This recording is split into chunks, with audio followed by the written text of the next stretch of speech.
Lunch box series തുടങ്ങണമെന്ന് കുറച്ചായി പറയുന്നു viewers. എന്നാൽ പിന്നെ തുടങ്ങിയാലോ എന്ന് ഞാനും. ഫസ്റ്റ് ഐറ്റം നമുക്ക് ടൊമാറ്റോ റൈസ് ആയാലോ. നമ്മുടെ തക്കാളിച്ചോറേ അടിപൊളി ഐറ്റമാണ് കേട്ടോ. കുട്ടികൾക്ക് ഏറ്റവും ഇഷ്ടപ്പെടുന്ന ഒരു ഐറ്റം കൂടിയാണ്, എളുപ്പമാണ് ചെയ്യാനായിട്ട്.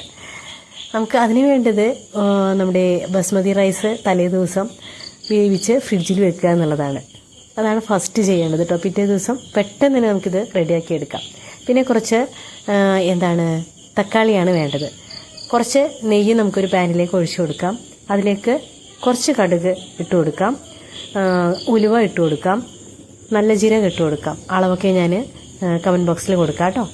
പിന്നെ ഇതൊന്ന് വഴണ്ടി വരുമ്പോൾ നമുക്ക് കുറച്ച് ഇഞ്ചി, പച്ചമുളക് ഇടണ്ട കേട്ടോ, വേണമെന്നുണ്ടെങ്കിൽ ഇട്ടാൽ മതി, കുട്ടികളായതുകൊണ്ട്. പിന്നെ നമുക്ക് വെളുത്തുള്ളി ഇട്ട് കൊടുക്കുക. ഒന്ന് വഴണ്ടി വരുമ്പോൾ സവാള ഇട്ട് നന്നായിട്ട് വഴണ്ടി വരുമ്പോൾ എന്ത് ചെയ്യുക, നമുക്ക് കുറച്ച് മഞ്ഞൾപ്പൊടി, കുറച്ച് മുളക് പൊടി ഇട്ട് ഒന്ന് ചൂടായി വരുമ്പോൾ നമുക്കതിലേക്ക് തക്കാളി ഇട്ട് ഒന്ന് മൂടി വെക്കാം. തക്കാളി ഒന്ന് നന്നായിട്ടൊന്ന് വെന്ത് വരുമ്പോൾ അതിലേക്ക് വേവിച്ച ഉരുളക്കിഴങ്ങ് ഇട്ട് കൊടുക്കാം കേട്ടോ.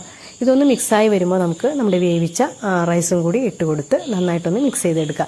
വേണമെങ്കിൽ നമുക്ക് കുരുമുളക് പൊടി അല്ലെങ്കിൽ ഗരം മസാല ഇതൊക്കെ ആഡ് ചെയ്യാം കേട്ടോ. ഇതൊക്കെ നമ്മുടെ ഇഷ്ടമാണ്. പിന്നെ നന്നായിട്ട് മല്ലിച്ചപ്പ് പുതിനൊക്കെ ഇട്ടിട്ട് നമുക്കിതൊന്ന് സെർവ് ചെയ്യാം. അപ്പോൾ എല്ലാവർക്കും ഇഷ്ടപ്പെടുന്നു കരുതുന്നു. ഇതൊന്ന് ട്രൈ ചെയ്ത് നോക്കാം കേട്ടോ.